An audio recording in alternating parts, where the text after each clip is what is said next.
This is G.I. Kyle. When I'm not taking shirtless selfies on Instagram and drinking White Claw while having hot sex with my wife Karen and making truck videos, I like to listen to the shows on VRS, Veteran Radio Syndicate, your home for the best quality veteran entertainment.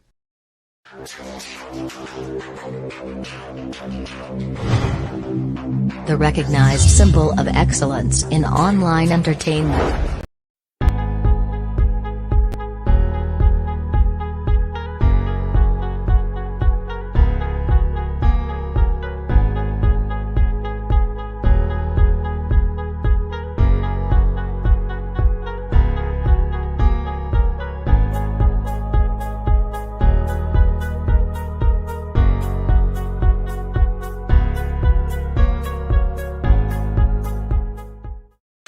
Welcome, friends and family, pogues and operators, brothers and sisters to another sports church right here on the Vet Radio Syndicate. I'm your host, John Kirby, aka Mini United States Marine Corps veteran. 2311 was my MOS. And yes, I am a Packer fan. And yes, I'm pissed off. And yes, this is going to be a very short show.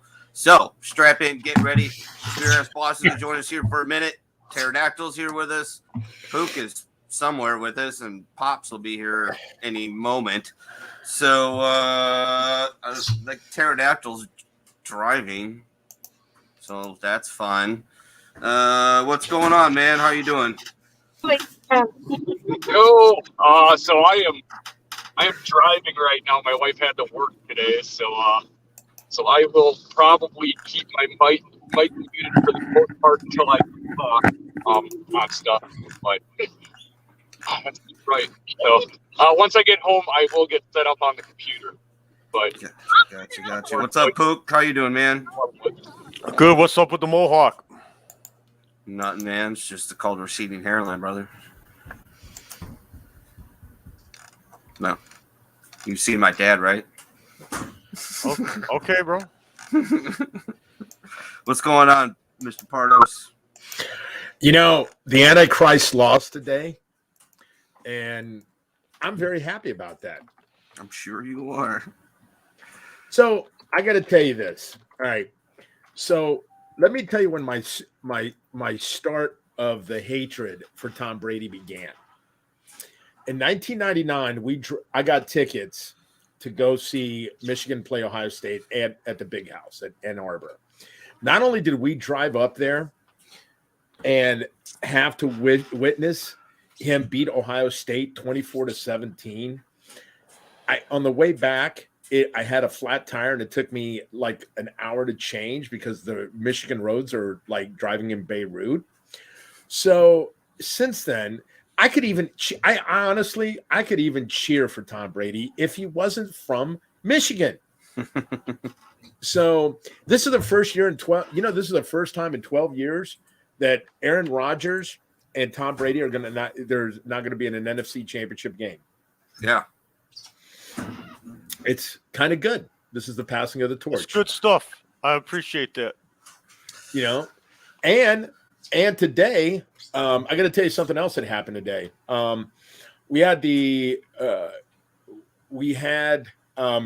This is completely different, but today at Ohio State, we had the Alumni Day. And Ohio State wrestled and beat Maryland, the University of Maryland, in wrestling. But they had what was really cool about the day, more than anything else, they had two kids get a chance to wrestle matches after the dual meet because they haven't had, because of COVID, they've had they have not been able to have a certain meet. So the kids got a chance to wrestle today, and it was actually pretty cool. So nice. With all that, yeah. So anyway, I'm kind of happy today. I feel like a boot that just married a stripper and that just bought a Mustang. Huh? And she actually loves them? Yeah.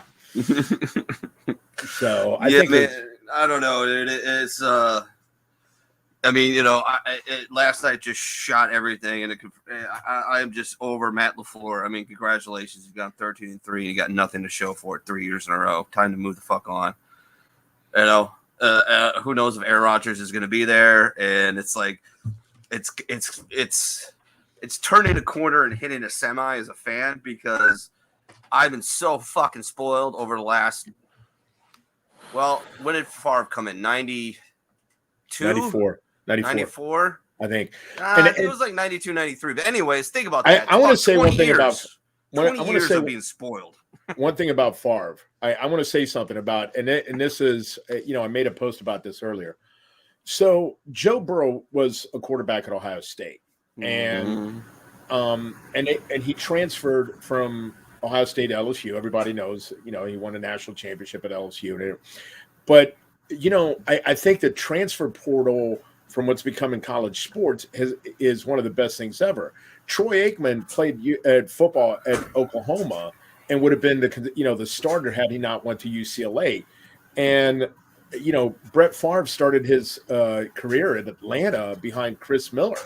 So sometimes it takes you leaving an organization to become really good. And I think that, what is Brett Favre all time, like second or third all time in wins as a quarterback? I don't know. He's up there in just about every category, but Peyton's gone past him, Brady's gone past him. Shit, I think Rodgers is going past him.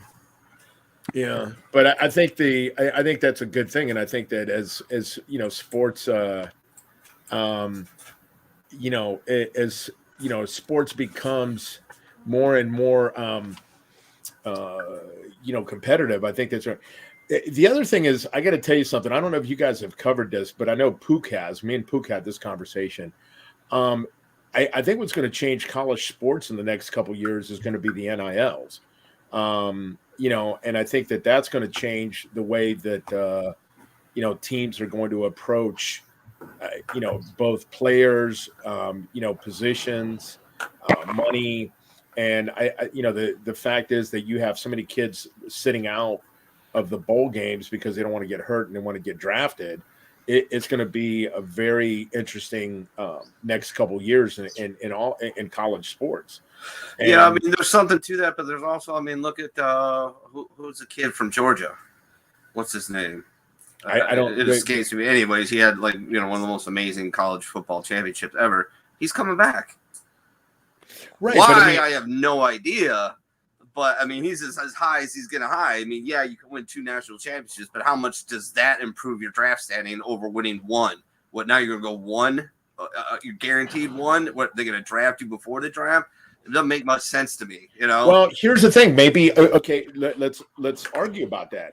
If he goes now, who do you think is the number one? I got to tell you this. This is my opinion. Jacksonville. No, you think about this. Who's the number one draft choice coming out of college this year? I think it's got to be the defensive end from Michigan. I think he's number one in the draft. Well, if this kid from Georgia didn't go, if he went, he'd have to be number 1 overall. I don't think that I think the kid from Georgia doesn't beat him. Number 2, do you sit out a year and then you get a better chance than going to Jacksonville, because Jacksonville is and I'm not saying this, and I love Urban Meyer, but I think that Jacksonville is going to have problems for the next 3 to 5 years. And if let's say that they, you sit out and wait another year, your stock goes up. And the other thing is, he's probably going to make $1 million over the course of the next year for staying in college. It's a risk you've got to take. He's got some really, Georgia's got a great program. They've got some great, financial, not financial advisors, but people that can give him advice saying, if you go right now in the stock, this is what you're projected to make. This is what the current quarterback range would be. I don't know. What do you think there? Do you think that if he comes out this year, he would be the top 5 pick? I think the top 5 is certainly not the number 1 pick. Great. That guy from Michigan is unbelievable. He's a game changer for sure, but you don't build a franchise around defensive end. Really. It's at least it's not the prototypical way to do it or the standard way to do it. You can make the argument that Reggie White coming over to the Green Bay Packers changed that franchise forever, but Brett Favre was already there, and he's a Hall of Fame franchise quarterback. The question being is he goes number 1. I think he's foolish not to go now, but what the hell do I know? Who's Jacksonville's quarterback right now? Is who? Trevor Lawrence. Right. You're not going to beat out Trevor Lawrence. He's not. No. But there's Detroit. There's the ability. if you're a number one overall pick, to push that narrative that, hey, we're going to take him, or hey, Trevor Lawrence is available for trade, or we've got the number one overall pick. Hey, Detroit, want to talk? Hey, Indianapolis, want to talk? Hey, so and so, you want to talk? And you make a blockbuster deal. That's a good point. I mean, Detroit is actually the 29 Palms of the NFL. Yeah, that's just. I mean, this is true. Yeah, but I know maybe there's a lot of smart people probably working on this kid's behalf. So I don't know, but well, we had a lot to talk about, and we got a very short time to do it because I actually want to watch this football game. So why don't we get it out of the way, Pook? Why don't we get the UFC out of the way? I mean, I don't want to jam it through everybody, but I do want to do it in about 20 minutes or so. That's fine. The two fights that I really want to talk about happened last night. Yeah. You got an Adesanya fight coming up February 12th, something like that. But other than that, I really want to only speak on two fights. Did you guys get to see the UFC pay-per-view at all last night? Anybody? Did you see it? Yeah. I watched the Nagano fight. You saw the Nagano fight? How about the Davidson Federer fight? Did you see I did. I just wanted to watch Nagano fight. The only reason I bring that up is because it was a unanimous decision, but it was a really close fight, and there's a lot of people that feel that Brandon Moreno got ripped off and robbed completely. I'm not one of them, by the way, because I'd have to rewatch the fight. When I was watching the fight by myself, I watched the whole 5 rounds. That's why I really wanted to know if you had an opinion on it. I watched the whole 5 rounds, and I felt like Davison landed the harder shots. And it seemed at times, and I'd have to revisit it, I'd have to look at it myself.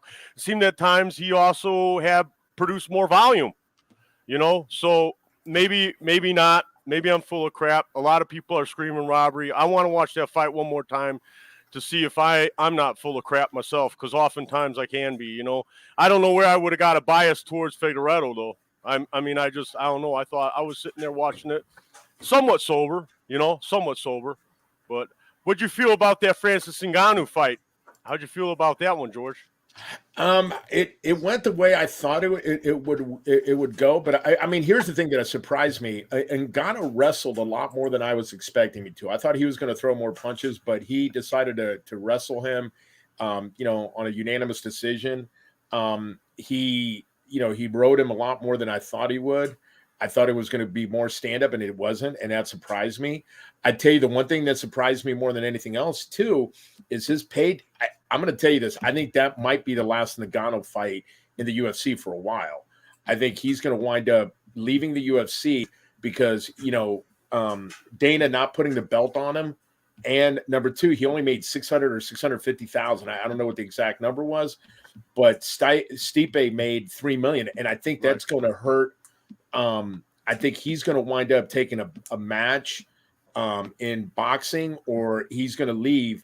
And I'm going to tell you, I think this is, I think this is going to hurt the UFC. I'm not going to say it's going to hurt the UFC, but I think that he's going to wind up taking some boxing match or something. But $600,000 for being a UFC champion and winning on one of the highest pay-per-views that they've had is just it's just criminal, and I just don't think this is going to end well for the UFC.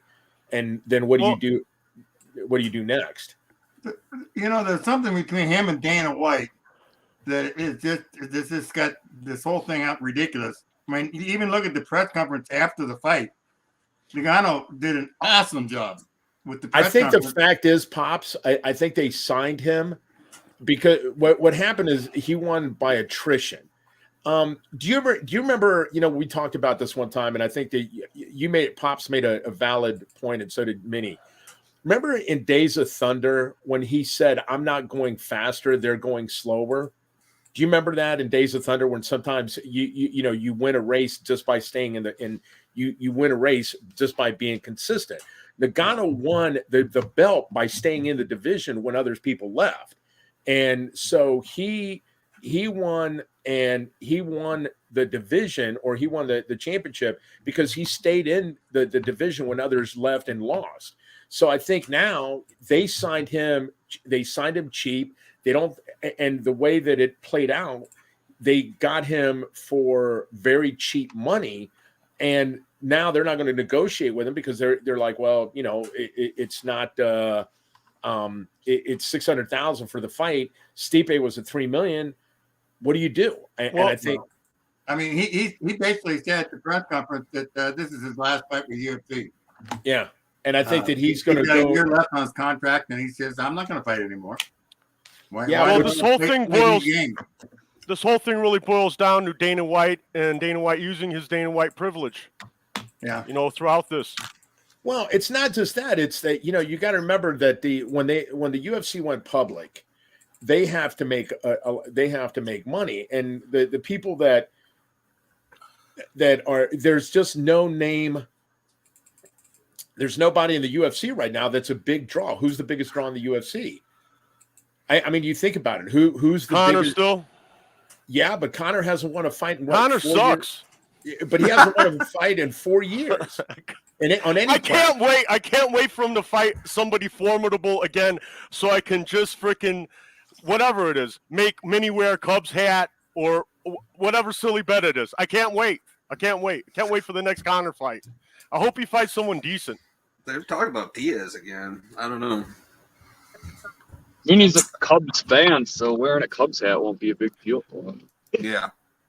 I don't know, man. It'd have to be like a White Sox fan or something. After how he defamed the Cubs this last summer, you know. I just called it. I call it how I see it, and I was right. I hate to be right about the, you know, the two things I love the most in sports is the Cubs and the Packers, and I've been right all fucking year. So, you know. You're right. You had him losing against San Fran. You're right. You're Yeah. right about all this. And what I find hard to believe, Minnie, is that Aaron Rodgers has never beat the 49ers. He's 0-4 against them. Yeah, there's a little. Aaron Rodgers is. Look, I don't know the man personally, but after following his career for I don't know, 18 years, how long it's been, he was really pissed off that he's a California boy, right? Born and raised. Went to Cal. That's where he played his college ball. And very, very, very much wanted to be drafted by the 49ers. They passed him over. And he's never forgotten it. And he's just every time, he said, I'm going to go out there and destroy these guys. And every time he gets beat. And I think it's firmly implanted in his head. There's a block in there that he mentally goes scrambled eggs up there and he falls apart. And he looked like shit yesterday. I think overall, I think it's in his fucking head, that team you want to beat so bad that you get out of yourself and you get out of who you are and you try to do things that you've never done before or can't really do well, and that's blown up in your face. And he's got a thing for not being able to beat the 49ers. That's the only thing I can think of. He's got such a chip on his shoulder that it fucks him up every time they play him. And 0-4 is not a small sample size for playoffs. I mean, so there's something there. My best guess is there's a chip on his shoulder and it just screws up his head. I don't know what you guys think, but that's the only thing I could come up with. To be honest with you, I mean, the guy's far too talented. I think one of the things that I can to be an Aaron. The only thing I'm going to be critical of Aaron Rodgers is this.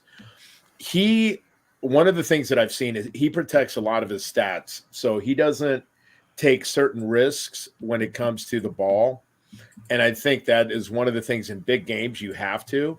Yeah. And I think that is one of the things that I like Brett Favre. Will risk throwing an interception, will risk throwing the ball into double coverage, will, force the ball. But I just think that Aaron Rodgers, he's predictable when he gets into the big games. And that's why I just don't think he's had – I mean, I think if he'd took a little better chances, I think he's got one more Super Bowl win. I honestly Probably. do. But the other thing is that I think ever since he dated Danica Patrick, I mean, I think she was his kryptonite. It's possible. Pook, there's one more fight you want to talk about, correct? No. I wanted to finish talking about Ngannou for sure. Because keep going. all we actually did is scrape the surface of the fight, and we started talking about the business aspect of all of it, and that's there. I mean, that's what's in the headlines right now, anyway. Yeah. But it was an amazing fight. I feel the same way you do. I don't think Dana White has handled this very well at all, the negotiations with Ngannou, because he only had one fight left on his contract. He was promised John Jones. They couldn't iron out a deal with John Jones, and then, like he's saying, they shorted him on this payout. So obviously there's the champ clauses in place, so he's stuck in a contract for like another year.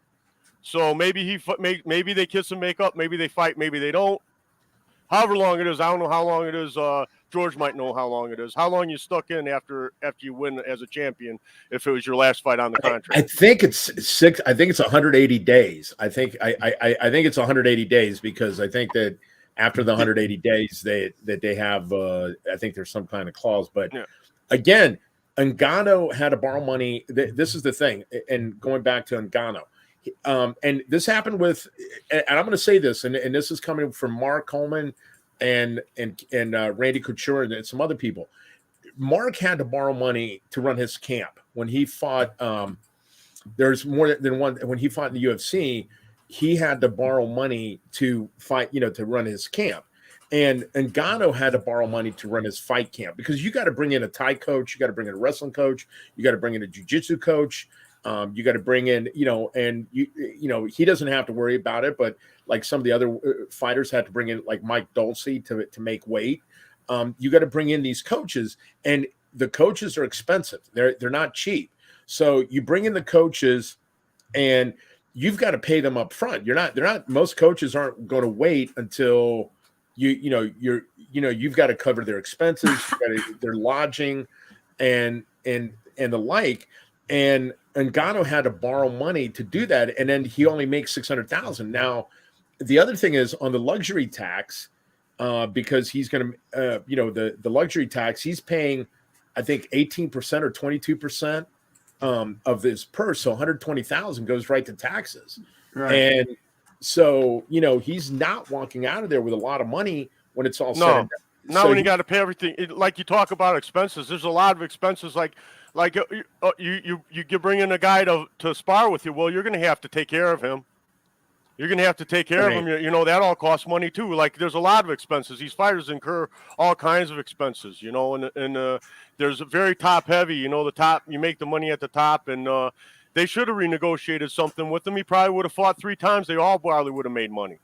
They all probably would have made more money if they renegotiated something with him. And there was a time when they could have, so I don't, it seems like he's a little bit sour grapes, even though he doesn't want to come forward with being sour grapes.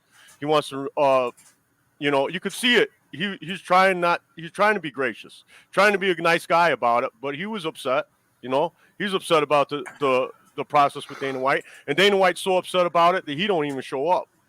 He don't put the belt on him. He don't show up for the press conference, nothing. So there's something there. But, George, what did you think about his improved wrestling?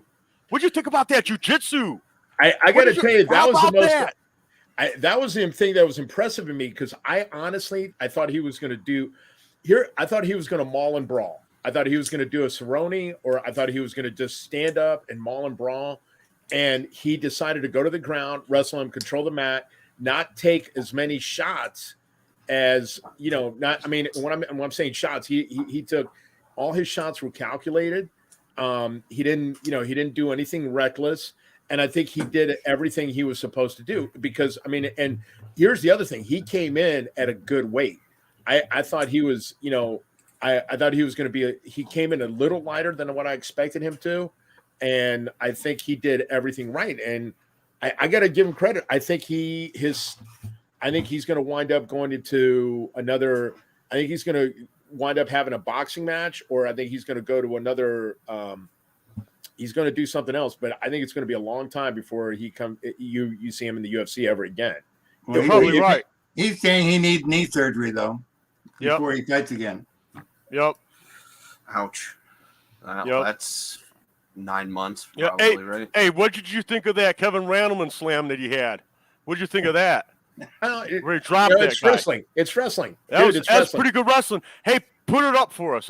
I sent it over to him. I want to show the highlight. It'll get hit, man. It'll get hit. Mm-hmm. You'll see a file complaint. There's slow motion. It's slow motion with no audio, dude. How much you want to bet? I'll put it up, but I'm telling you. All right, we don't have to. No. Don't take the risks. It's All right. going to get flagged. All I mean, Okay. because it Yeah, Facebook you're not is- doing that slam justice. That was beautiful. That he got dropped. It was nice Yeah. because you put it up, so I went and took a look at it because I didn't actually see the fight, and I'm like, ooh, That looked like some stuff you'd see on a Saturday morning WWE match right there. Yeah. Damn. pretty much. Yeah. I got to tell you something else that's funny that something else that came up. And this is something that's concerning. And I got to tell you this is as a coach and as and I don't mean to, talk about wrestling, but this is what is scaring me in high school sports. This year we're going to have in Ohio, and not just in Ohio, and other sports across the United States, we're going to have 20-year-old wrestlers competing at the state tournament in high school. And what is scary about that is how is that? Because the rules are so the rule is it used to be that you can compete at 19, but now they've changed the rules, and now you have kids that are 20 years old competing in wrestling in high school. And here's what concerns me about this is you've got a senior that is 20 years old wrestling a freshman that's 14. That just isn't right. They're holding kids back. But what's going to happen is there's a kid in high school right now that signed $1 million NIL, a contract. Right. For and he's still a junior or senior in high school. This is going to wind up changing high school sports and even other sports. Like I don't know what it is in racing. I mean, I don't know enough about racing to see, but could you imagine Jeff Gordon though? If he was 16 today, and let's just say he was 16 and he was racing, what did he race? Outlaws or sprints? What did he race? He started out in midgets and sprints. Yeah, but you're going to have guys 15 years old. But you're going to have guys like that with the NILs. You're going to have them be an unfair advantage, and what's going to carry over is you're going to have football players that are 8, 19, and 20-year-old and seniors in high school competing against younger kids. Yeah, that's going to be scary. Well, all of sanctioning bodies is weird right now. I mean the NCAA deal now on the swimmers is crazy. They say they can come up with a new rule, but they only got a month before the nationals. How in the hell are they going to come up with a rule in a month on transgender? Yeah. Well, I got to tell you this, and this is the thing about transgenders is there. I mean, if you talk about the Leah, the Leah swimmer that they're she is going to whatever. I mean, it's going to be it is going to be something that's going to behold because the males are going to take money away from the females, and that's what not Title IX was. That's what the big complaint is right now. They just had the world champion swimmer from years ago saying you're going to kill it. You're going to kill female sport because there's not going to be any money for them. Right. Title IX is going to go away. Road to hell is paved with good intentions, right? Yeah, we don't have good intentions. We want to do things that are woke. Well, they believe they're doing good. All right, let's get the scores up. Let's run through these games, Pook, unless you got any other UFC. I mean, we got that Adesanya fight coming up, too. No, Adesanya is going to be fighting Whitaker February 12th. That's the next pay-per-view. There's a fight night in between now and then. As far as Ngannou's performance, man, I was impressed, man. I mean, it was because the guy wasn't wrestling like that. The guy wasn't doing judo like that. The guy wasn't doing Brazilian jiu-jitsu at all prior to and I think this is, and I think maybe and Pook, this is the argument that you could have is this going to change the landscape of the UFC?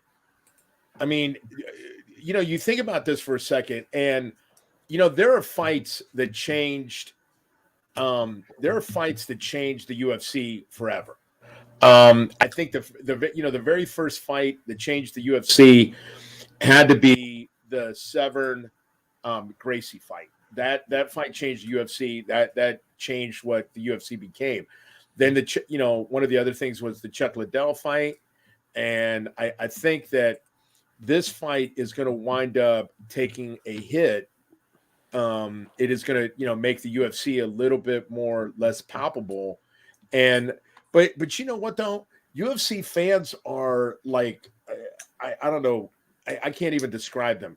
They will watch. They're like WWE fans. They know it's fake, and WWF fans, WWE, they know it's fake. But damn, when WrestleMania comes out, they will pay $50 for a pay-per-view for Yeah. I mean, it just is. I don't know. I mean, I'd like to see something happen different, but I just don't think that it's going to. Right on. What else we got, Poop? I don't know. I feel like I'm one of the UFC's little prostitutes. I'll give them all my money to watch their fights, see their product. But that being said, I think that wraps up the MMA. We can go on to bigger and better stuff here. Yeah, I wish I would have caught the game, but I just checked out after the Packer game. I'm done. That was painful. There's no ifs, ands, or buts. Yeah, And I said that especially after watching the Bengals earlier in the day. I damn near destroyed my house because he basically gave up 2 field goals by taking sacks, running 15, 20 yards back to get sacked and put him outside of field goal range. Yeah, how many times did he get sacked in that game? It was like 5 in the first half. 9 times in that game. How do you win a football game when your quarterback gets sacked 9 times? 9. Yeah. In a game, that's insane. There's no way you win that game, right? You go up to somebody and say, "Look, I'll bet you $100 that you're going to lose this game because your quarterback's going to get sacked 9 times." You're like, "No, I'm not taking that bet. What are you, an idiot?" No, of course not. 9 times. That's insanity.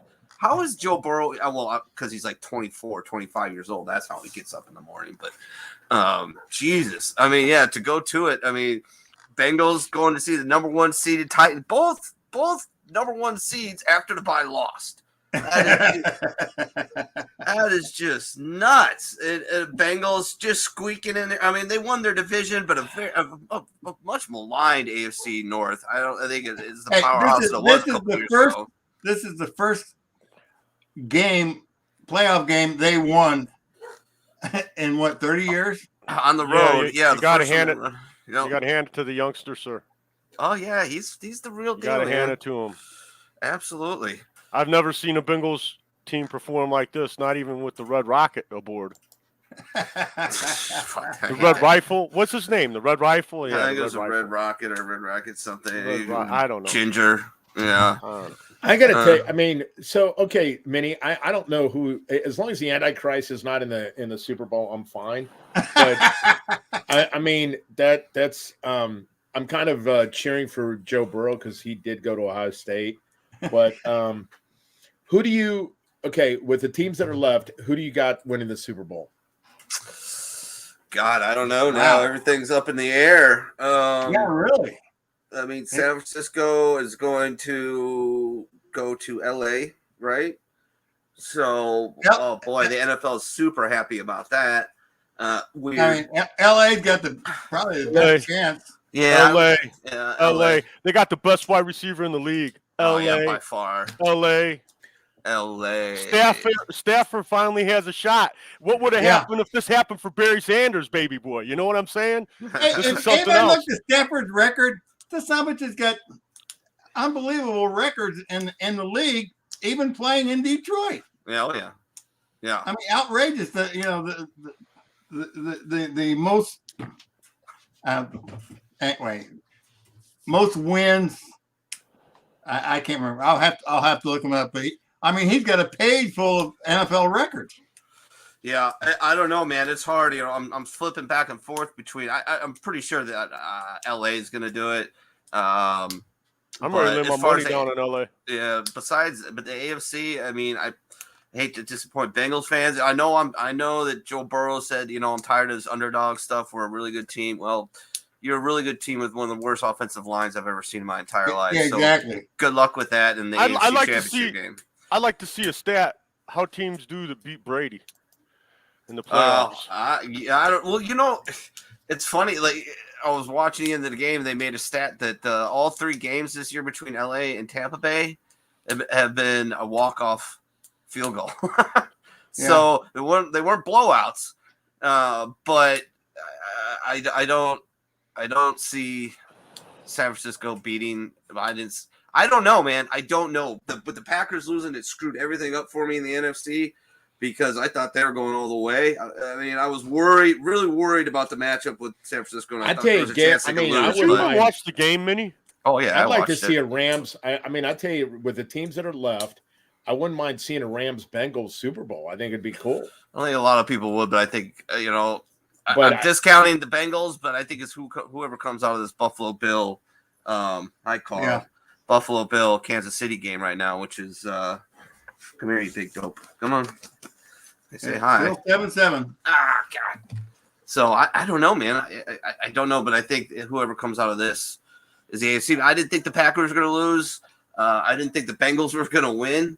So, I mean, God, I am so thoroughly confused about what's coming forward. I like to hear what you guys think, but oh, hi, buddy. You want to say hi too? Oh, thanks for an empty can of Mountain Dew. I appreciate it.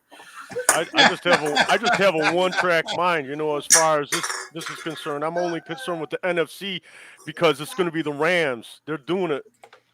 I got the Rams and I'm excited about it.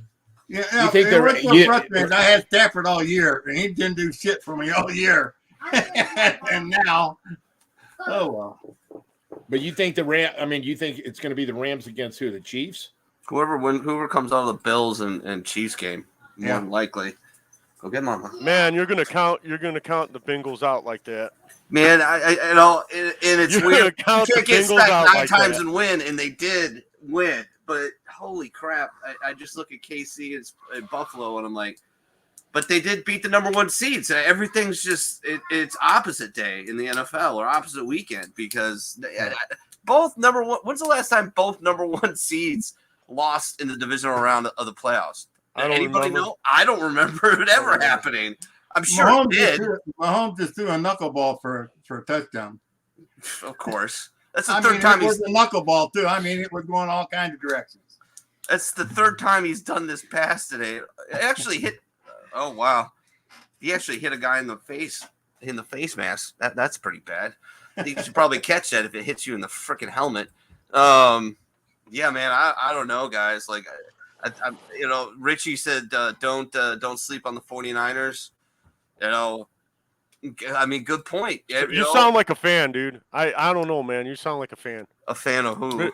Of the Niners, man. There's something about that team, man. The 49ers are going to screw this game up, and Buffalo's going to walk in. Say that again, Pops? Kansas City's going to screw this game up today, and Buffalo's going to walk in. Yeah, I don't know. I don't know. Kansas City just went up 14-7. All right. I ain't scared either. I'm with Pops. Think it's going to be Buffalo? I think it's going to be Buffalo, Playboy. You want to hear some? Hey, it's a tough place to win, man. You want to hear Yep. You want to hear a weird stat? Which is the coach Sean McVay beat out Calvin Johnson as Player of the Year his senior year when they were at the state of Georgia. That's pretty funny. That's pretty funny. Beat up Megatron, huh? Yeah. Yeah. Well, that went sideways. I got to tell you, I think the thing with Niner fan right here. You know what? I could almost like the 49ers, except for the fact is that I used to be a Cowboys fan, and and now I'm just I don't care who wins anymore. But it's just that the 49ers are like, I don't know. They're like that was such an opportunist win that I just don't give them. They did not impress at all. That was just a mistake that happened. Yeah, I mean, did So, they George- win or did the Packers Yeah, lose go the ahead. game? George, you mentioned that you used to be a Cowboys fan. Yeah. Now you're not much of a Cowboys fan at all. You're just kind of a fan of football, right? I'm a spectator. I'm not a fan of football. I'm a spectator. So I don't want to, I don't have a single NFL jersey. But you But used to be a Cowboys fan. Yes. So part of coming out of being a Cowboys fan, obviously, it was a whole mental health thing. Because I've noticed that Cowboys fans are just delusional.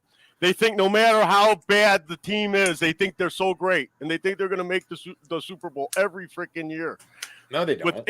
Oh, man, they're delusional, man. These Oh, yeah, Cowboy they do. fans are. Yeah, Oh, man, they're No, nuts. I'll tell you what. You know what? I will tell you the only reason I was a Cowboys fan, or I liked the Cowboys, I got a chance to meet Roger Staubach, and I thought he was, a great. I got a chance to meet him. I thought he was a class act. I just was not I've never been. Here's the thing. I've never been a big fan of like a single team, because now for the last 30 years you like players and then all of a sudden they trade them. It's not like they used to be back when the players played for the team for their whole career. Now they trade them every other year and you got to keep track of them. So I just like I like watching football, like millionaires giving each other concussions. I want you to go across the middle and get hit like with Jack Tatum hits. But, Jack Tatum was an Ohio State grad, just so you know. And I just want to see, guys get crumpled. I'm sorry. But anymore, now that I'm just happy that the Antichrist is going home.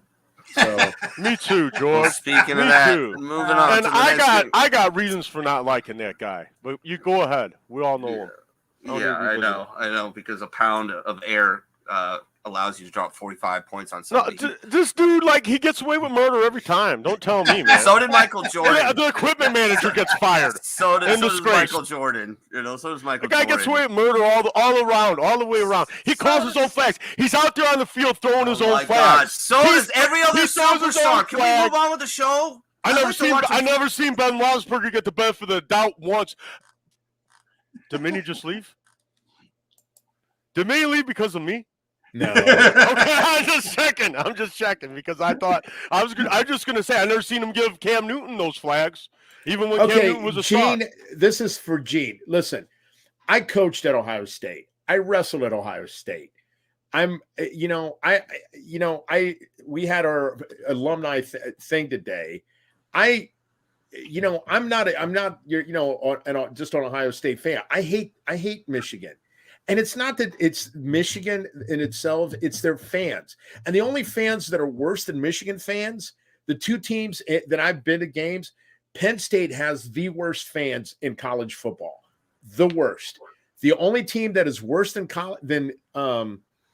the only team worse than Penn State fans of any sporting event I've ever gone to is the University of Alabama.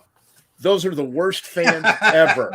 And let me tell you, listen, I make fun of Ohio State fans. I mean, seriously, there are Ohio State fans that have never played a down or, they're just, but the Michigan fans are annoying as fuck. I mean, that's just what I mean. Well, George, only thing I can say to that is I can tolerate people who are victims of incest over people who are actual child predators. So I agree with you, but I mean, it's just like cheering for Alabama. Do you guys even need me for this, or do you want to finish up the rest of the show? I mean, it's just like You just want to watch the football game. I'm watching. Yeah, I want to get on with the show. I want to talk about who screws who and what trailer. I want to go over the scores and move on. It's like cheering for Alabama or Michigan is like cheering for the Turks. I mean, there's just no way of winning that. Really screwing people in trailers over there, man. What the hell was that about? All right, so moving on. Moving right along. You guys don't name me. I can leave right now. Seriously. T's got the control of the thing. I'll see you guys later. You have a good show, all right? Oh, so he took off. I don't got the slides though. What the hell was that? Oh my I don't know, God. but my slide just went to hell too, so I'll take off that too. Nice. Wait, let's see. Do I got the slides? No. Oh my God. What's he exactly upset about? Does anybody I have really no know? slides. He wants to watch the football He game, wants and to you're watch not the letting him football watch game? the football game. That's He wants to. Oh, he wants to run through this. He wants to and go watch the the football game because his Packers got beat, and he feels a certain kind of way. About we're 50 minutes into a 20-minute program, so it's kind of pissing me off too. But that's beside the point. What is? Well, I put the slides together, and I put another set of slides together, and he decides he doesn't want to use them. So I don't mind getting prepared. I just don't like getting prepared and not being used. Yeah, I don't know if you can forward them to me somehow that I could use them, but I do have the controls here. But like when I hit share and go to slides, it says you have no slides. So I don't have. Well, I just think that I think he's still lamenting the fact that the Packers lost last night. This is a VRS scandal, man. The guy leaves his own show. This is a scandal, man. It is not a VRS scandal. It's not a scandal. I'm just joking. I'm just playing. Buffalo just scored. It's now 14. Well, in a second it'll be 14 all. Right now it's 14-13. Will they charge you in the Marine Corps for that? Like dereliction of duty? Isn't that dereliction? Is this like dereliction of duty? What's going on here? Yeah, but I mean, Minnie probably just paid off some guy with some some rounds that they falsified from the range. So he's I gotta tell you, what the worst thing I ever did in the Marine Corps was? Not the worst, but there's some I got away with some stuff in the Marine Corps I shouldn't have. But we had this one staff sergeant, and I hated him. I mean, he was the worst staff sergeant. If you could pick the worst staff sergeant you ever had in the Marine Corps, Sergeant Campbell was it. He was like the worst. He was bad NCOs. There was 2 pictures of him. So I snuck into battalion one time, and so I go to battalion and I call him on this Saturday on his day off, right? And so my friend, one of the guys that I was buddies with was one of the other corporals was there, and I said to him on the guys, I said, "Hey man, why don't you go get some lunch? I'll watch, I'll stand post for you for a little bit," not knowing what I had planned. So he goes to get lunch. I call his house, and it's on a Saturday, and I said, and I disguised my voice pretty good, and I was like, "Hey, Staff Sergeant Campbell, this is this is Battalion Sergeant Major. We need you to come in to stay at duty for 6 hours for we don't have any other staff NCOs." And he showed up at 1600 on a Saturday. Took him an hour to find out that it was a prank, but it was worth every fucking minute. Oh my God. I mean, it was like the best thing ever. And but the worst thing I ever said to him, this is how bad it was, right? I got to learn to keep my mouth shut. But we had a room inspection, and we used to, we lived in old rooms. I mean, anybody had been in Pendleton in the 80s, every single room was, it's just horrible, right? You couldn't get him clean enough. And so he comes in one day and he's just like in his pissy mood.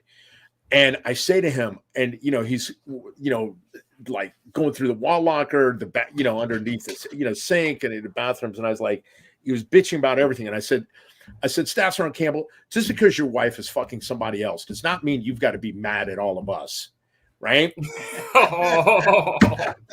Come to find out, 2 weeks later, his wife had been having an affair with one of the staff sergeants from Tank Battalion. And at least it was a staff sergeant, not a PFC. Oh my God! I mean, it was like the worst thing ever, and I felt kind of bad for him. But then I remember that why he was, it was like, hey, you're always a damn prick. You deserved it. I mean, it was, so. But George, how does the guy get to be a staff sergeant being a total jerk? You know what? In the 80s in the Marine Corps, I got to tell you this. So in the 80s in the Marine Corps was a lot different than, I talked to a lot of people.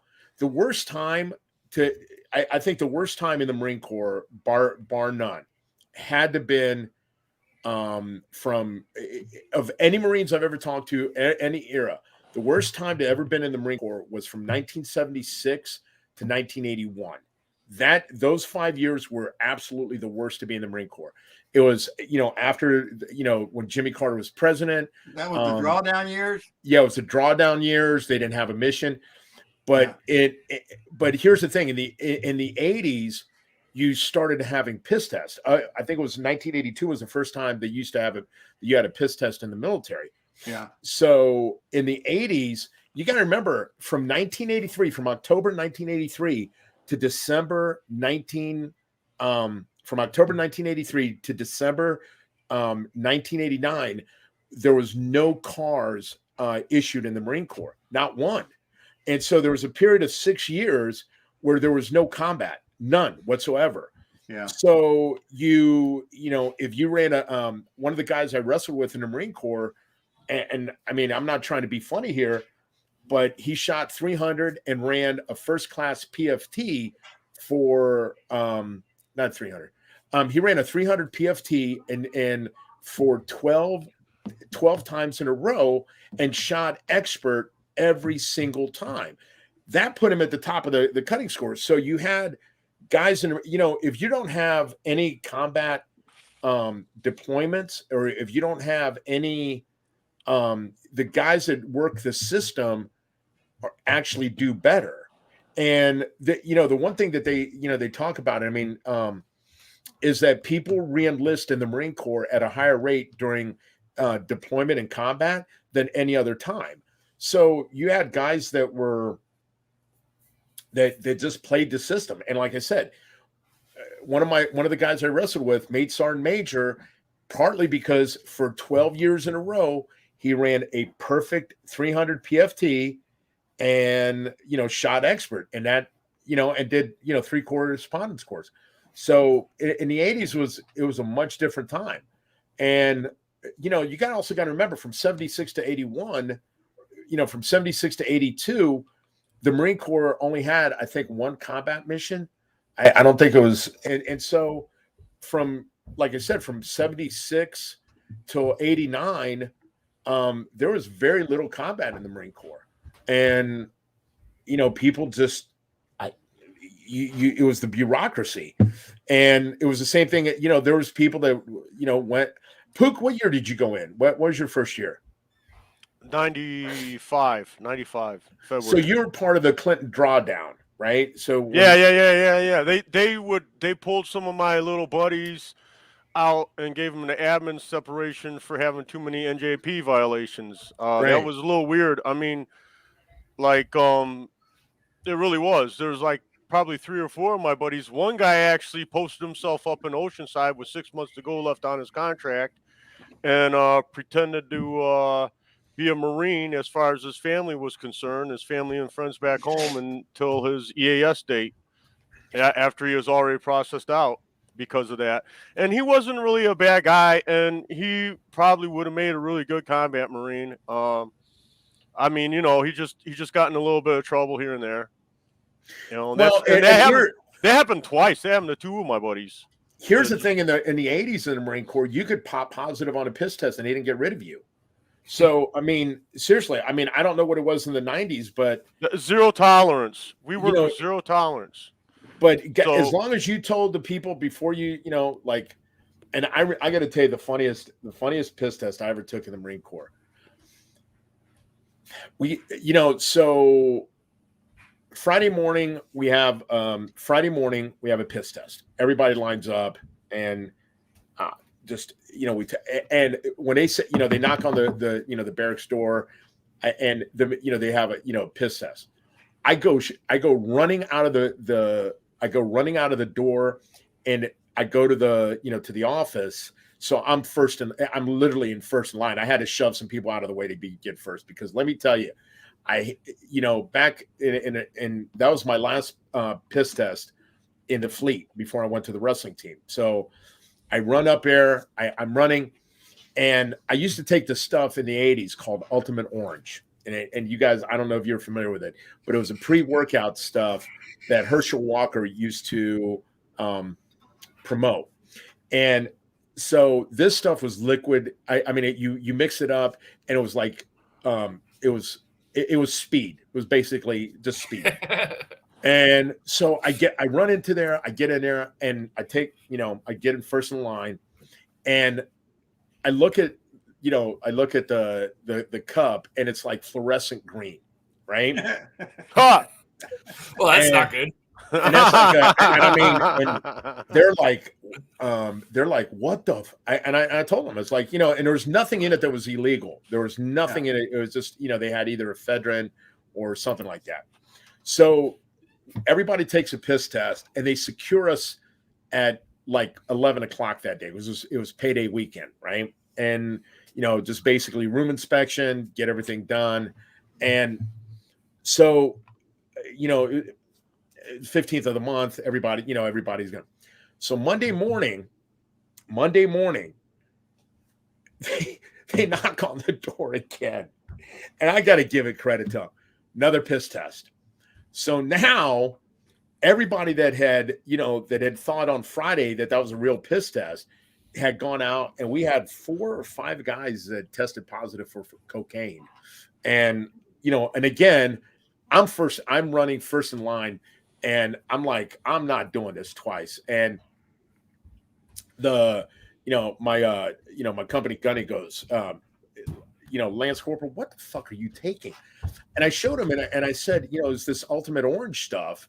And let me tell you, this stuff was like we used to have this thing and I still do it. And I do it even today. This is I do 30 sets in 30 minutes. So, and I still do it today. And you would be able to run through a set, and it was like you were amped, but without having that, whatever, that brain fog. Well, come Monday morning, people would come in, and they're taking a piss test, and everybody just is like, yeah, we caught 5 of you on cocaine. And they, at that point, cocaine was one of those drugs that they would kick you out for. Meth was not, but cocaine was, and was kind of interesting. So that makes sense.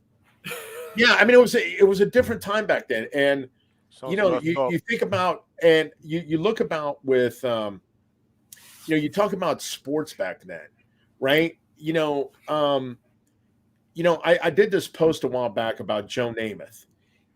Russell Wilson right now is the highest paid NFL quarterback. I mean, unless it's changed, but he's the highest paid NFL player. Russell Wilson is. When Joe Namath signed, he was the first player to sign for over $100,000. That money today would only be worth about $750,000. Right. Russell Wilson is paying $350. I mean, I'm sorry, he's signed for his deal is $35 million a year, right. And it just and in the 60s. Do you know who the number 1 athletes on the planet were that made the most amount of money? So, actually, I guess I looked it up. Actually, Patrick Mahomes' contract pays out more per year than Russell including Wilson. The bonus, including the bonus. It says Mahomes gets $45 million a year right now. Okay, I apologize. I'm sorry. I thought it's fine. You just asked if it was still, so I figured I'd look it up. But in the 60s, the number one, in the 60s and the 70s, the number 1 and 2 players, athletes in the world that were getting paid the most were F1 race car drivers and Pele, and a couple soccer players. But Pele at one time was the number 1. The soccer players were doing unbelievably well. You kind of got to remember, though, there's a lot more money involved now. It's everything's corporate. I mean, there just is. There's a lot more money in sports than there was in the 1960s. It's big business now. Well, and that's why you have high school players that are signed to. That's why you have high school players that are signed to, to these NIL contracts, because you get them early, and then they get a following. And it's just like Ronaldo's the number 1 Instagram. Ronaldo's the number one followed person on Instagram, and The Rock's Instagram posts are the most that they make. Like, I don't know how much per post, but it's there's so much money out there that people are unbelievable. And when Pele, here's the thing. So when I was in Ohio State, we had this. We had a sports information director by the name of Mr. Snap. Great guy, may rest in peace. His whole job was to find out how much something was worth on the market. And I'm going to tell you something. Guess what? One of the number one selling items that Ohio State had licensed was back in the early 2000s. Toilet paper, and they marketed it to Michigan fans. No, the Bobblehead Dolls. Yeah. And the number two item that they had a lot other than apparel, Ohio State jerseys and Stadium 57 and all that made a lot of money. But other than apparel, the koozies, whatever you call them, that they wrap around your beer and stuff like that. Yeah. Those and bobbleheads were some of and then the little wristbands. But back in the 60s, you didn't see a lot of back in the 60s and the 70s. Even in the beginning of the 80s, you didn't see a lot of jerseys at football games. You didn't see, if you take a look at some of the football games from the early, from 20, 30 years ago, from 40 years ago, you didn't see a whole lot of jerseys in the stands. Now everybody's wearing a jersey. Everybody's wearing, something that's, something that is, yeah, and they're paying $55 a piece, a minimum for 55. $1.80. $1.80. Yeah.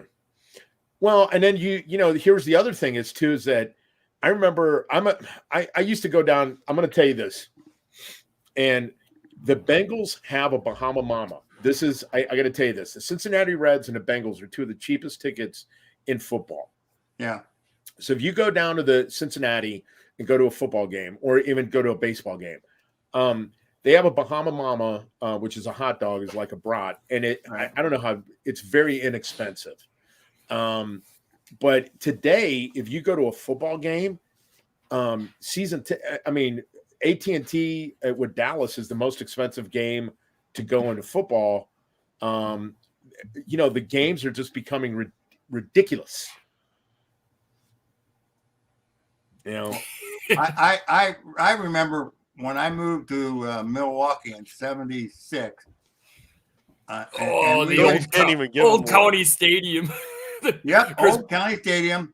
And I remember I'm leaving Cincinnati via Indianapolis to Green Bay or to Milwaukee. And I used to go to Reds games where they were damn near sellouts during the week. And I go to a Brewers game on a Sunday afternoon, and there's 1,400 people there. That's it. It was ridiculous. Yeah, we were pretty bad for a while. It was ugly. That was a hell of a thing to go see a professional baseball game with 1,400 people in the grandstand. That was wild. And yet I was bitching because the parking cost so much. So Terrell, what fan are you of? Well, I'm a hockey fan for the most part, but as far as football goes, I was a Packer fan, but we just got taken out yesterday, so that sucked. It is what it is. I got to tell you the other thing that we had at Pendleton that went in the 80s. And I don't know if Pook, if they still were you at Pendleton, Terrell? Yeah, I was at Pendleton. I started at First FSSG. Was my first unit I got put on. Right. So. They had at Pendleton. They had at Pendleton. You used to be able to go to the Sato office, and they would give you tickets to the Padres, the Angels, the Raiders, any of them. For when they were down at Qualcomm. Yeah. Yeah. Yeah. No. I don't think it was Qualcomm. This is in the 80s. Oh, in the 80s. Yeah. I would think when I was there, it was Qualcomm. Jack Murphy Stadium, maybe. Yeah, it was Jack Murphy, and then the Raiders played at the Los Angeles Memorial. But Coliseum, yeah. Yeah, you used to be able to go get a ticket, and if you were And so the Angels, Gene Autry was part owner, and then the other partner there was very pro-veteran. So they would give you a ticket for to go to the game, and then you'd have a little voucher for food. And it was like you got like, I don't know, 2 hot dogs and 2 beers, but it was very cheap. And so a lot of us would go up to Anaheim because you could go to Oceanside, catch the train from Oceanside to Anaheim, being in Anaheim, I think in about an hour, a little over an hour, get off the, go to the game, go to the, and then watch the game. And the Angels were not very good back then. They were not very good, but the games were fun. And then, the other thing is the Lakers had the same thing. Like I got to see Michael Jordan play the Lakers. But they gave you tickets, and it was a good way of keeping you out of Tijuana because it was they still had deals and different like trips that were going on when I was at Pendleton. I know like when we first got there, they had like a whole bunch of people they took up to Price is Right, and guy I rode out from data school to 29 Palms out to Pendleton with. He went to that and he won a car like the first weekend we were out at Pendleton. He went on the Price is Right and won a car. Damn. It was like, and then I think he ended up selling it and buying a truck. Damn. A true Marine. Damn. Probably at 28% APR. Damn. Yeah, exactly. Probably bought it from a staff sergeant out in Oceanside. Right. Damn. So I got to tell you, the other thing that has changed in sports. So I got to tell you not a weird story, but I will tell you a little story. When I was a strength and conditioning coach at Ohio State, and I worked with Nike on I don't know if you guys are familiar with the Spark program. Are you guys familiar with that? Does this involve Colin Kaepernick? I swear to God, I'm just asking. I'm George. I'm just asking. Oh, No. Okay, all right. Okay. So so Spark is a program that Nike started, and it is they started a thing. Well, it's not it's called Speed, Power, Agility, Reaction, and Quickness. And so I came up with there's a couple, so I worked with a Spark camp when I was at Ohio State, and I helped develop a couple of these exercises and drills. When Spark first when Nike first started this, and I'm not saying that this is, I think this is the difference. When Nike first started this, there was very little interest in it. Very little interest. In 15 years, Spark has started to make money for them, and they've started the elite quarterback camp, the running back camp, and all of that. And what even Terrell, when you talk about Sammy and her, they have camps now, specialized camps for every sport underneath the sun. And you look at them and you're like, wait a second. These sports that the kids are getting into, there are moms and dads that are spending tons of money on it. I know. I get emails about the camps all the time for goalie camps around the country, and there's like I'm on the this goalie parents forum, and there's like people asking like, what's the best camp in the U.S. to send my 8-year-old to for goaltending? And it's like, geez, I was not looking at getting her in camps at 8. I've sent her to like the smaller ones that are like $100 or so dollars. I some of these camps are like $500-600 just for a weekend. Yeah, just for like 2 days, and it's like I don't got that kind of money. Well, and then the other thing is that you got to remember too is that there's certain sports that the difference. So I'll go back and say this. And this is one of the things that I'm going to talk about today is operational pace, because in training, because I think that this is something that we get wrong. But you talk about, Puka's talked about this, and Terrell, and I don't know, Pops, if it's equivalent in racing, but you have a pitch count in baseball. You know why? Because if you overwork your pitcher, there's a stat that once a pitcher gets to 102% of his average, his ERA almost goes up by 1 point. So if a pitcher is used to, I'm just going to use even numbers. I mean, and I'm not a baseball aficionado, but I know talk about performance. And if your pitcher is used to throwing, say, 70 pitches, if you go to 72 to 73 pitches, not that much up, the average pitcher in baseball ERA jumps from once you're at the average. If you go up 2 to 3%, it jumps by 1 point in ERA. That's why they, when they start measuring baseball, they go down. It's the same thing with they talk about this in basketball. If you have a point guard that starts, their turnover rate goes up when they start taking more shots. So if you have like Stephen Curry goes to shot school, right? And he leads the NBA in 3-pointers. But if you wind up taking more shots, then you wind up having more turnovers.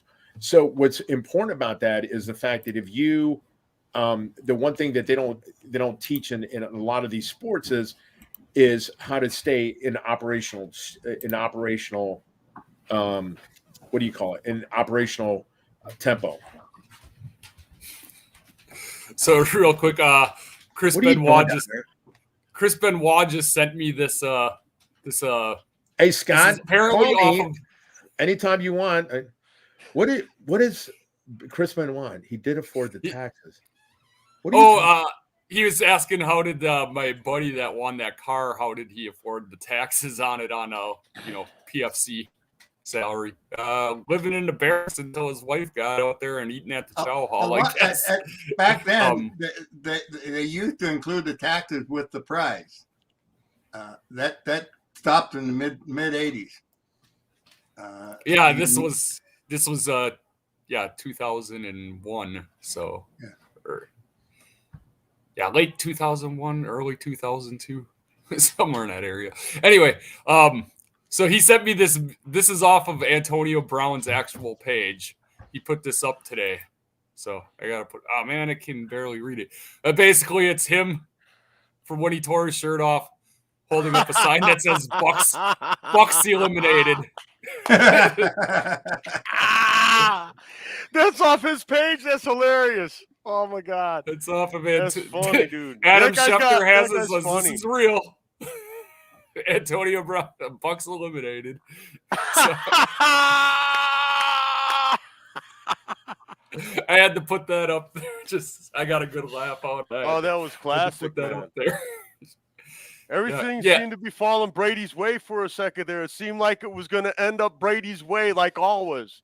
I was so happy when it didn't. Oh my God, I was so happy when you got you got the best wide receiver in the league that just gets open automatic. Boom, boom. It was wild. Well, I got to tell you the one thing. I mean, it's just that if Brady wasn't from Michigan, I could almost be a fan. But the thing is, between him and Gronk, and I mean, it's like. I don't like that dude. That dude's part of the evil empire for years, man. I think is. Are you talking about Brady? I'm talking about Brady, part of the evil empire for years, man. I can't. I'm not down with them fools. I'm not down with the Patriots. What I think is going to be kind of crazy because last year was the first time that a team actually got to host the Super Bowl in their home stadium when the Buccaneers made the Super Bowl in Tampa Bay. Now this year. It's supposed to be in Los Angeles at the Rams Stadium. So if the Rams win the NFC Championship, that'll be 2 years in a row after never never having it happen before. Then Yeah. all of a sudden, 2 years in a row, we get the home team is also in the Super Bowl. I want to see Matt Stafford completely vindicated. I want to see him vindicated. all those years he had to suffer in Detroit. Yeah. I got to tell you, not guilty on any count. Bam. Yeah, that's what I want to see. I got to tell you, man. I got to look that up because he's got some unbelievable record. He is, and Matt Stafford is he's just a great football player. And I got to tell you, the other thing is too, what's funny about a lot of the things that are going on in sports too, is we're fighting for content. And I'm going to tell you something else that's going to change the landscape of sports in the next few years are the NFTs. And that is going to wind up being a big issue to a lot of programs that if they don't get it together, you're going to wind up seeing arguments over that. So I think that's another thing that people are going to have to come together on. Could you imagine? And think about this. Pops. Who was the guy that they made the movie Drive about? The guy that burned up in a fire. The racing movie. Yeah, they were talking about too. The guys in the 70s that were number 1 and 2 in the world. He did the movie played by Chris. Let me look this up.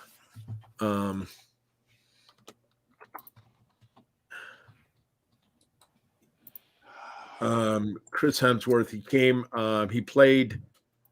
You're talking about the Formula One driver? Yeah. He just died a year ago or so. Rush, James Hunt. There you go. Yeah, it was James Hunt and the other guy. Anyway, Niki Lauda. Yeah. Could you imagine how much the NFT would have been if they would have sold where his car goes airborne at the Monaco? What was it, the Grand Prix that was the number 1 race of that time? Yeah. Do you know what I'm talking about? Monte Carlo, I think, wasn't it? Well.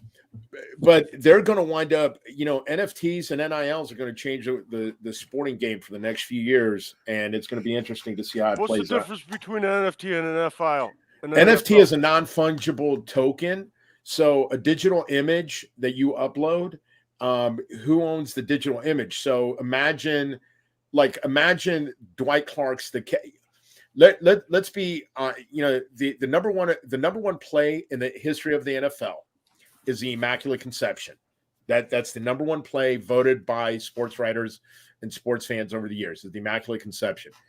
Imagine that as a digital image that you own, that you get to own.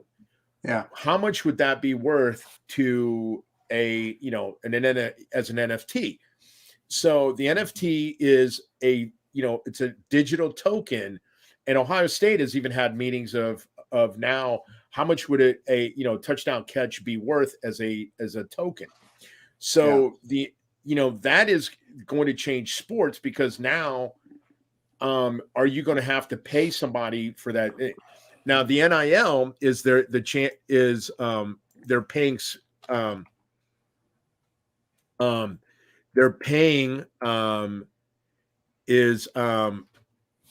they're paying them for whatever you want to call it, for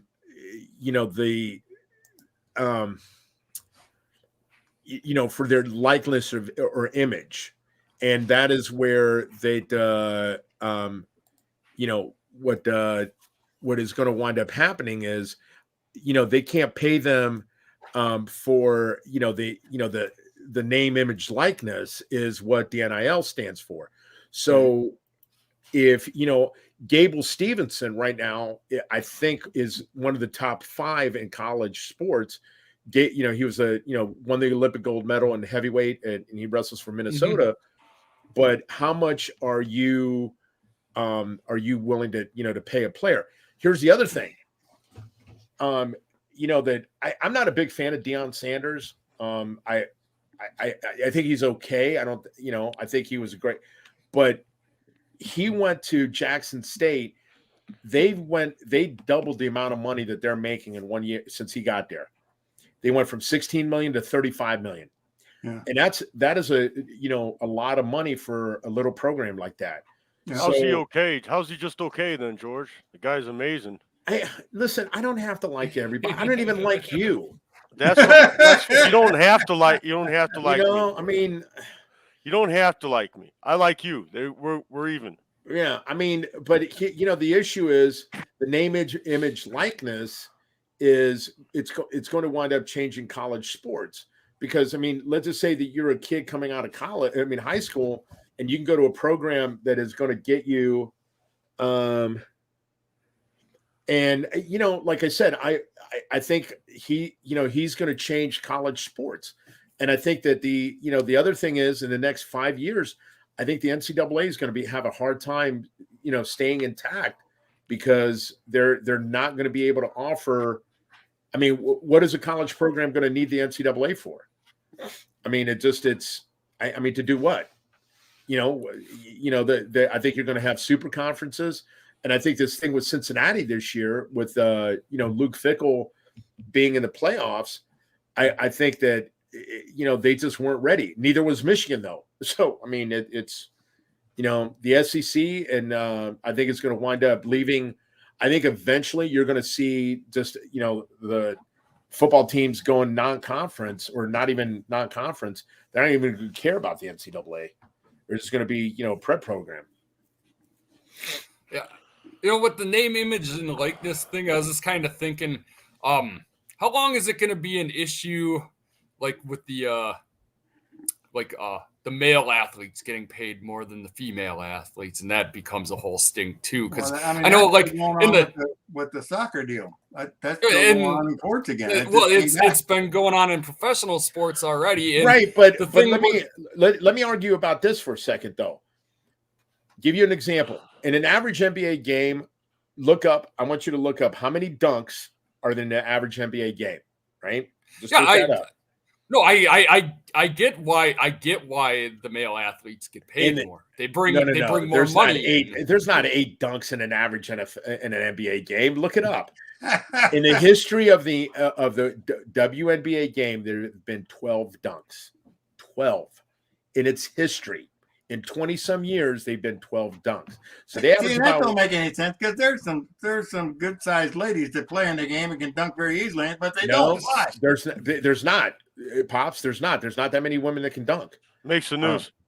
And they may, so the issue is that the athletic, there's not a women's sport that brings in more revenue than a man's sport. I'm sorry about that, but there's just not. No, and I get that. My issue is like I'm here in Wisconsin. Marquette used to have a wrestling program. Yes, they did. They were forced to give it up because there wasn't an equal number of male sports to female sports. So they and that's why the University of Wisconsin doesn't have a baseball team. Do you know that? Yeah, they don't. Yeah, that's true. And so. One of the things that they did when I was at Ohio State, I got to tell you this, they made a study. So we had a thing at Ohio State, and I got to give them, the best thing that we did, one of the things that we did at Ohio State, we had to study every single program in the Big Ten and at least know about the conference that we were recruiting about. And I used to, for 1 year, and I was the compliance representative for wrestling to the NCAA that we had. And I'm going to tell you this, if you ever wanted to kill yourself, go to one of those compliance meetings. It was like watching paint dry. The amount, I mean, I don't know what was worse. I would rather listen to Joe Buck. If I had 24 hours to live, and if I had my last day on earth, I would listen to Joe Buck just so I would welcome death. Seriously, I mean that's but one of the things the fact is that there's no women's sports that line up with that are even close to men. And sure there is ice skating, figure skating. I guarantee you they outdraw the men. Well, yeah, but I mean it is not comparatively, yes, but as the top female athletes, look that up. I got to see what the is still golf. I mean, Yeah.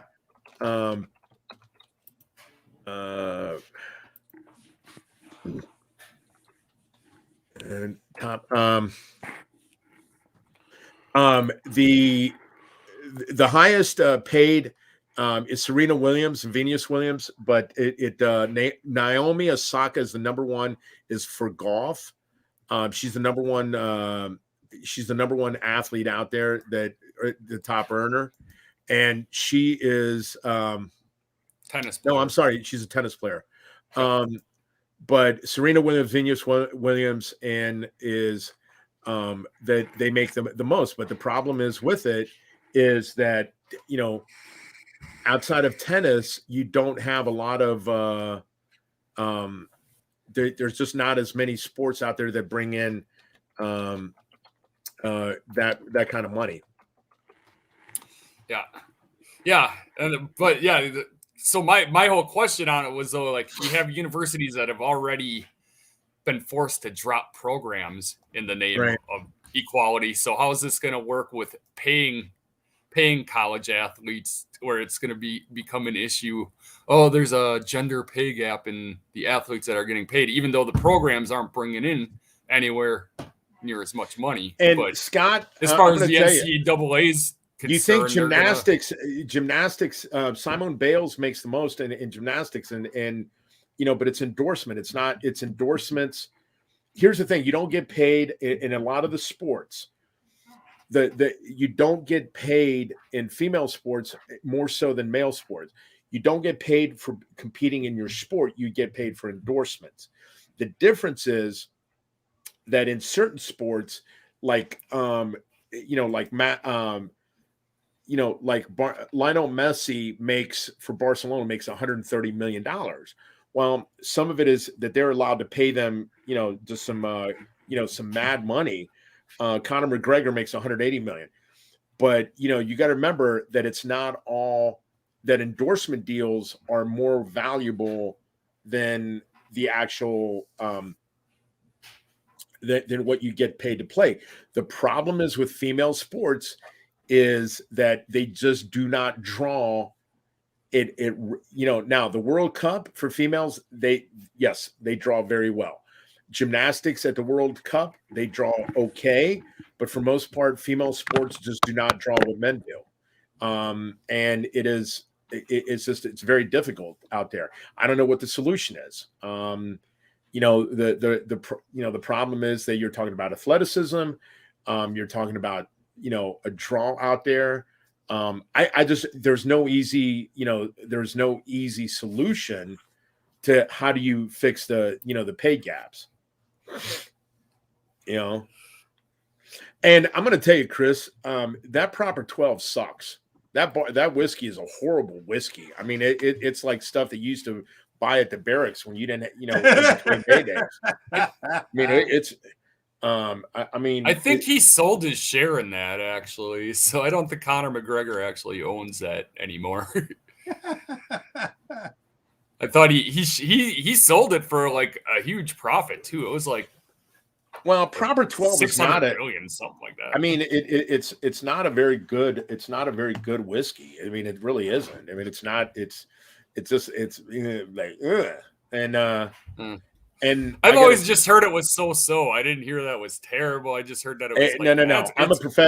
I'm a professional whiskey drinker. I'm going to tell you. I think the other thing is too is the fact is that you have a for the people that are professional drinkers like myself, I've been drinking whiskey since I was 15. I know what good whiskey tastes like, but I think I know what good Scotch tastes like, and Proper 12 is neither one of them. And the other thing is that too is that with the NILs, I mean, going back to that, we're talking about that is that I'm going to tell you this, and this is something to think of, and you probably didn't, you brought this up earlier. Baseball has the least endorsements for any of the big three sports. I mean, you think about that. I mean, you just don't get, because there's Derek Jeter had a lot because of Gatorade. But when you talk about endorsements in baseball, they just aren't there. Not at the level of basketball players, not at the level of football players, or on other sports. It's because baseball, you need more equipment to play, and most kids are, they're just not. We had posted the other day about how many foreign players are coming to American baseball, and it's crazy. So yeah, there's been kind of a shift too. More American kids seem to be into basketball. Well, even though you get more Europeans now coming to the NBA too. So I don't know.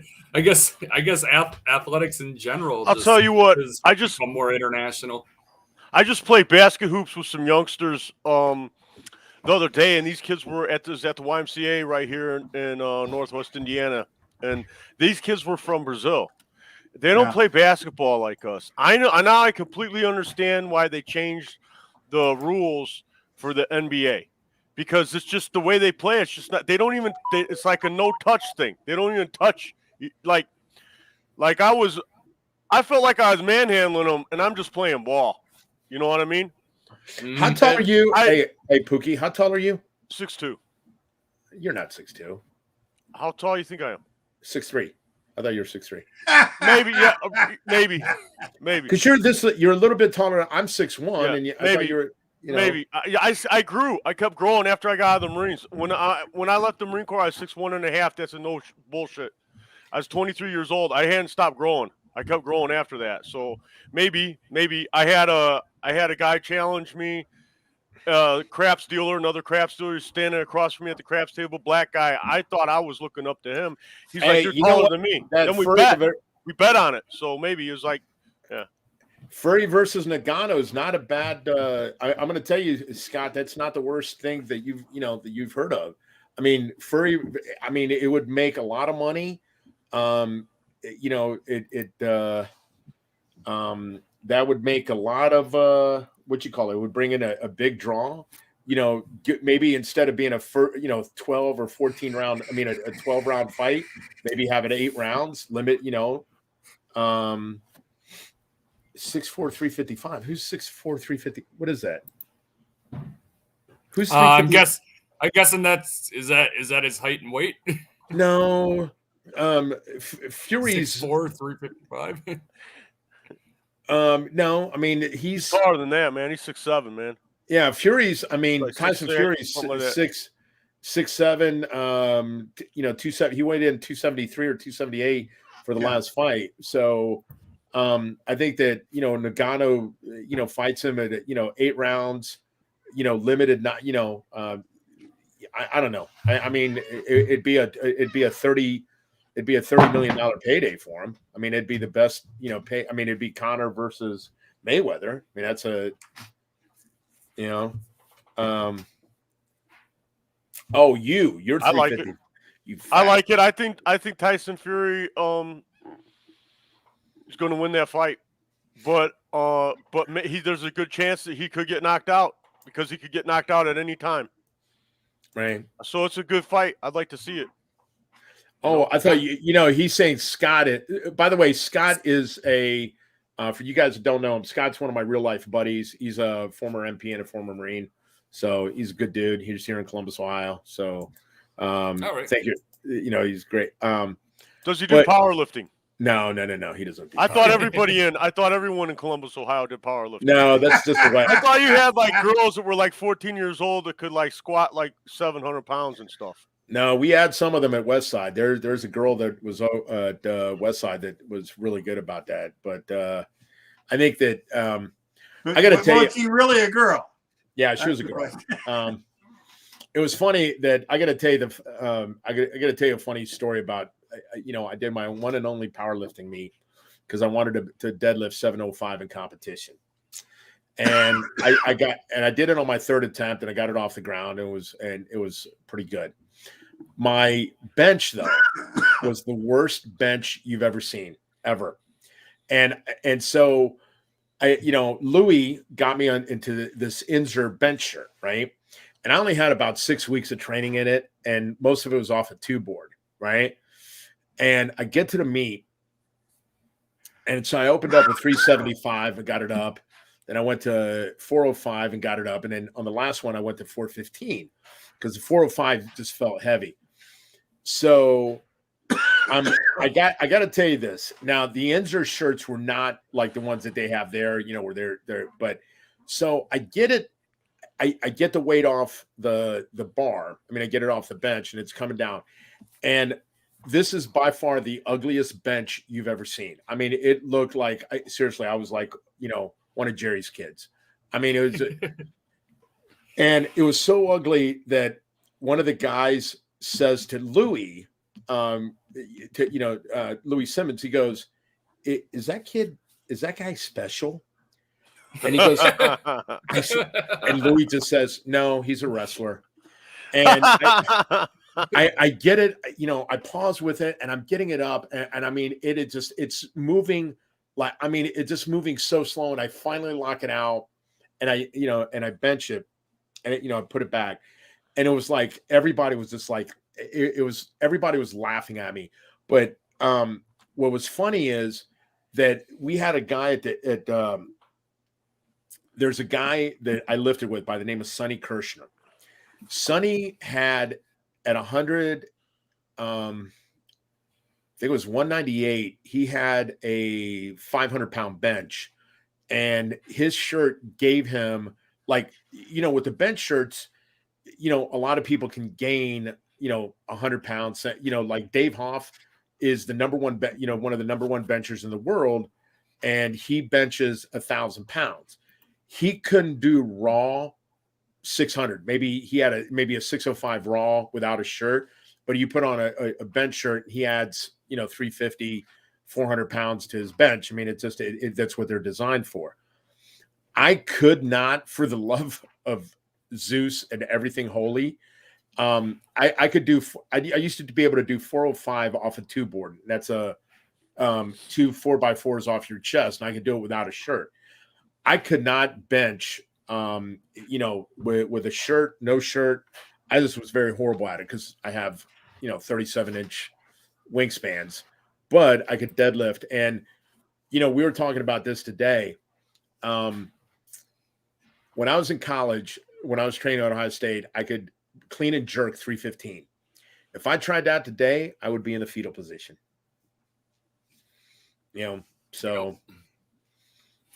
But what the ugliest bench I think that I've ever seen, and Puko remember this one because we played it on Full Metal Jarhead. Remember that guy? We played that video where his pectoral muscle rips completely off the bone mid lift. That was ugly to watch. We could have not because it was forget some of them videos. Some of them videos from Full Metal Jarhead. I could forget them, man. I could forget them. Oh man. Oh my god, I could forget that one. I still remember. That one pops in my mind from time to time. It's like, oh, that was so terrible. That was such a terrible. One of the worst pec tears ever. And if you Google this is the Sylvester Stallone had a horrible pec tear. They had to have surgery to reattach it, and it was horrible how bad his was. One of the worst ones, if you ever wanted to look at this up, look up Jeff Everson. Jeff Everson was Corey Everson's husband, University of Wisconsin coach. He had a pec tear, and his whole arm is just like bloody black and blue. So yeah, pec tears are no joke, dude. I mean, they're horrible. No. Yeah. So anyway, I'm gonna log off for a second because I've got to go. I'm gonna come on here in a second, but I suppose we got to do final thoughts and stuff because final thoughts. Let me go first so I can log off out of here. Final thoughts: be good to yourself.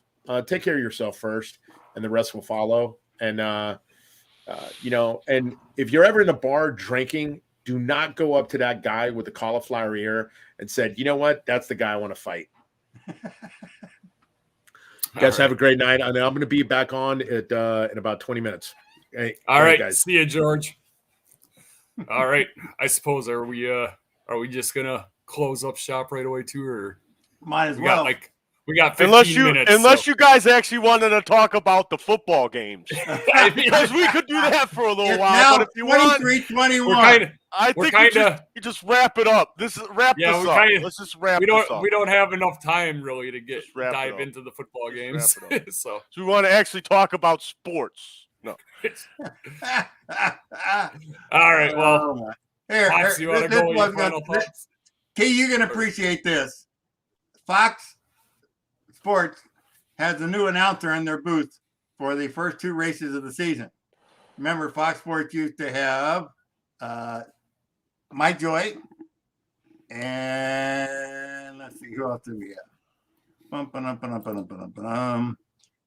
Clint Boyer and Jeff Gordon were the broadcast team, and Jeff Gordon left the broadcast team to be the head honcho at Hendrick's race team, and so they had to find a replacement for Jeff Gordon. So the first 2 races of the year, which one is going to be the race at the LA Coliseum, the dirt race inside the LA Coliseum, is going to be Clint Boyer, Mike Joy, and Tony Stewart. Nice. And I just can't wait because Tony Stewart has no muffler. he will say whatever he wants to say.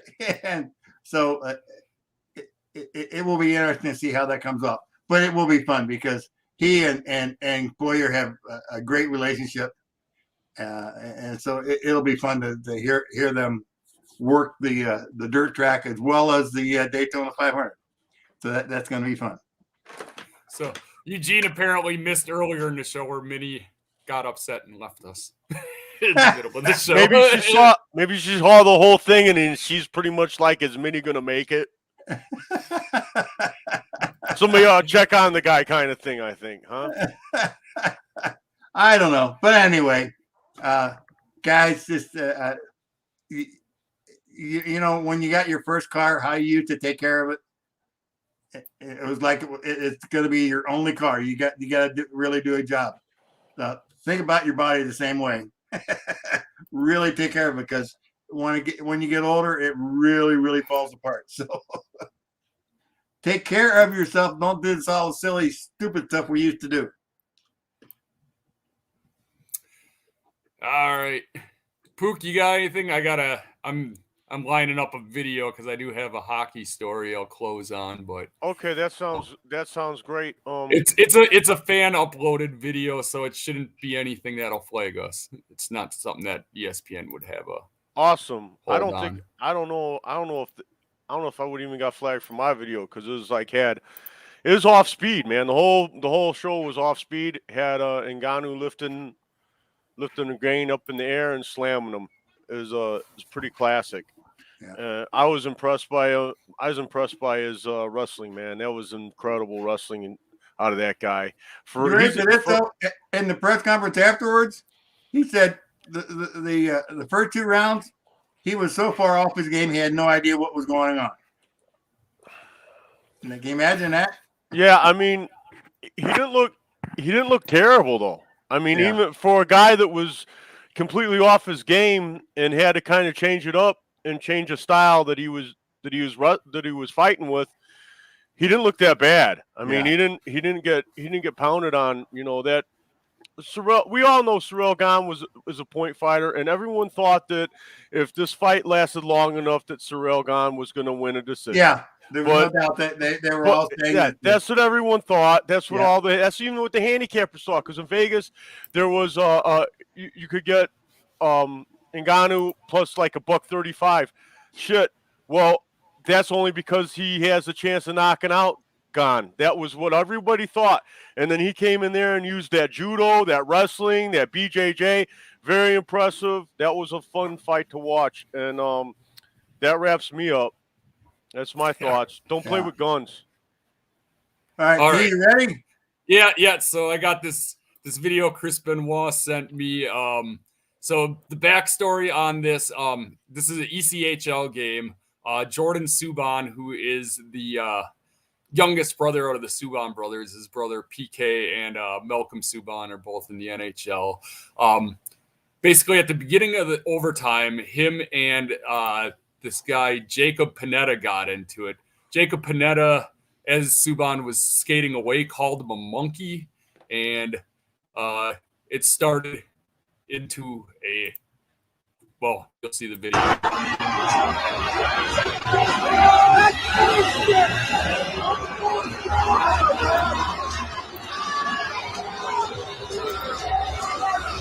Did I forget to share the audio?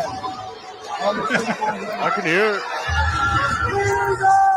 Sounds like a lot of screaming and yelling.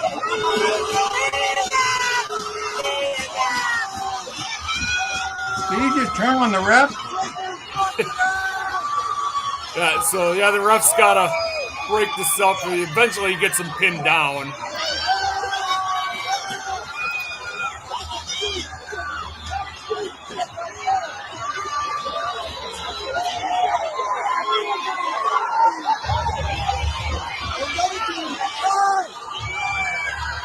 As the refs are starting to get him broken apart now. Now this ref's got him tackled and basically immobilizes the guy.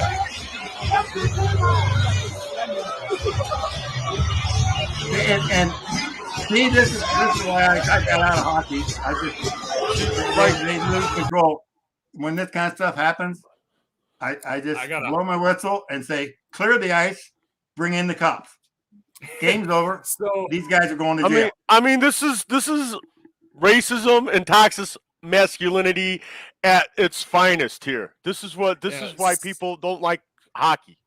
So this Jacob Panetta that did throw out the racial slur that started this fight, the ECHL did suspend him indefinitely, so he did end up losing his job over it. But that was the big hockey news. We're running out of time, so I guess Minnie always says don't take a permanent solution to a temporary problem. Anybody out there needs anything, you know where to find us. Because we'd rather. Isn't that what Minnie did today? Spend a bit of. Did Minnie take a permanent solution to a temporary problem? I don't. He walked off to sports church. I'm going to say sports church prayers for him. I don't think he's permanently gone from the show though. So no, I doubt it. I doubt it too. So anyway, we see you guys all next week. Right on. All right, yeah, we'll see you next week. Have a good one out there. All right, bye. Bye.